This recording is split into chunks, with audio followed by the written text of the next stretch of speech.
Hello friends, it's been quite late since I posted my last video. So in this series of videos, we are going to talk about a new software which is a road estimator.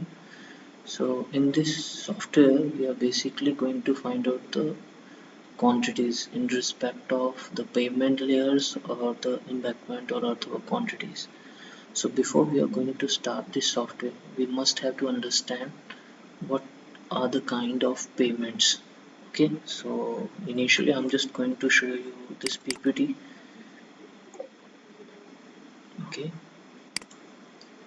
so let me see. Okay, so there is basically two types of payments. One is flexible payment and another is rigid payment. So in this way you can see this is a black top, which means it's a BT top, bituminous top. So this in this kind of view we can basically see the top surface. Okay, but this is another one. This is rigid pavement, so it's a concrete kind of finish we will get on the top. Okay, here you can see the side view. This one shows the thickness of PQC, and the bottom one is the DLC, and then another layers. So in this next slide, it's quite clear. Like, first of all, flexible payment, we got the surface course like BT, and then base course like DBM, and then we got the sub base courses or another courses. Okay, so this is a natural formation level.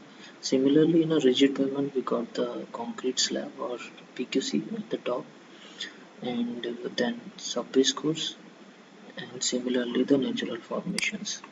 Okay, here you can see in a cross-sectional view. So this is our bituminous top, and then other base course, and then sub-base courses, and then existing soil subgrade, formed subgrade, or the natural subgrade. Similarly, you can also call it a compacted subgrade and then natural subgrade. Similarly, in case of rigid pavement, you can see it. Here we got the top layer, which is a PQC, and then the other base course, sub-base course, and similarly the compacted subgrid and natural subgrid.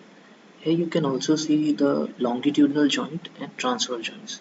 These are the joints which we need to consider while the preparation of the top course. Reason is that for the factor of shears and all the other things. Okay, so this is enough. Here you can see the layers in flexible pavement. Okay, it's quite clear over here, and we can clearly see the differences. And here our rigid pavement. Okay, paving quality concrete, and then sub-base course, which we also known as it, we can call it dry lean concrete (DLC), and then drainage layer like GSB, and then prepared subgrade, which is also known as a compacted subgrade. And at last, these all are the things. So we are not going to design it, so we are just going to understand how these are the things we need to consider while we are going to learn a software. Okay, so you can also find out this PPT in a link below, which I'm going to provide after a software. Okay, so let me close it. So first of all, let me see the typical cross sections which we will generate through this software. So I'll show you. You can also import these cross sections through AutoCAD, and you can also find out the areas of different cross sections while you are preparing this. Okay, so let it be open.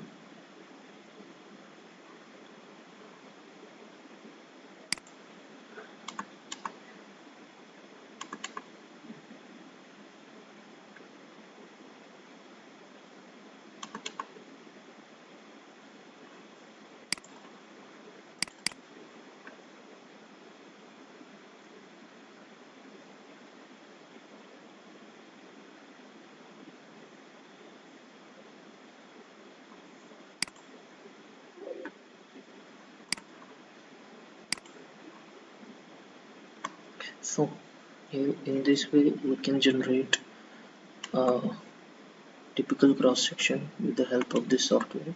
Here clearly you can see the PQC, DLC, GSB and subgrade. Similarly, what we talked in our previous slides. So this is basically the median, the curve stone, the I kind of curve, or then pedestrian guardrail, utility drain, and then ROW edge. So we can annotate these all things quite easily in this software. Here we got the W beam crash barrier. Okay, so this is basically the rigid pavement. Okay, so in case of flexible, so these all are the cross sections which are vary according to the uh, profile of a road. Like it's in, if it's a approach, then it's going to show you a retaining wall, RE wall, sorry. So like yeah, in this, so these are the approach sections in which we need to earth fill or provide a polystrip, geotextiles and another stuffs. Okay, so in this way we can generate a cross sections in this software. So I'll tell you in a detail while our videos. So here you can see in a flexible pavement we got the PCD, BMW, GSB and subgrade. Okay, so in this way we can generate a quite big cross sections in this software, and we can find out the areas and quantities of each layer with the help of this software. Okay, so in our next video we are going to continue this software, and I'll tell you about how and what are the details we require while we are going to prepare this in a software. So I'll show you the interface. Basically it's quite similar like AutoCAD, so we will talk about it in our next lecture. Thank you.